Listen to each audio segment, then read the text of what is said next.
إذا متابعينا ومشاهدينا الكرام، لا زالت أشواطنا متواصلة شوطا يليه شوط، وانطلاقة الشوط الثاني عشر والشوط الختام والشوط السادس للقعدان ومن مسافة 1200 متر.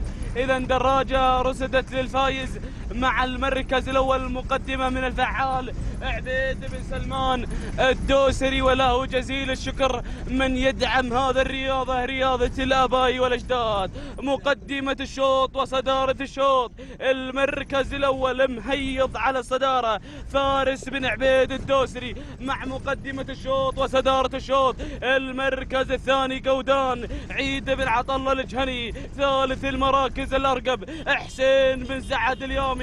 المركز الرابع رابع المراكز مهنا بن فازع الشري مع شكلان. وتدخل القدوم في هذه اللحظات مع مخلص وشعار هديان بن بادي العتيبي، ولكن أعود للصدارة، أعود إلى مقدمة الشوط مع قودان على الصدارة.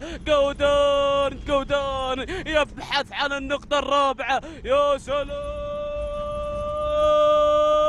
يا قودان، عيد بن عطلة الجهني مع قودان، وانطلاقة قودان شعار عيد بن عطلة الجهني. والنقطة الثالثة في هذا اليوم السوبر هاتريك. الله الله الله، تهانينا والناموس لسيد عيد بن عطلة الجهني مع قودان. المركز الثاني، ثاني مراكز حسين بن سعد اليومي، المركز الثالث هديان بن بادعتين، المركز الرابع عبد الله بن سلمان الدوسري مع معاند. المركز فارس بن عبيد الدوسري مع مهيض. المركز الخامس عند لجنة الخط والتحكيم. التوقيت زمن دقيقة 47 ثانية و17 جزء من ثانية. تهانينا والناموس سيد عيد بن عطلة الجهني، تهانينا والناموس جميع الفائزين.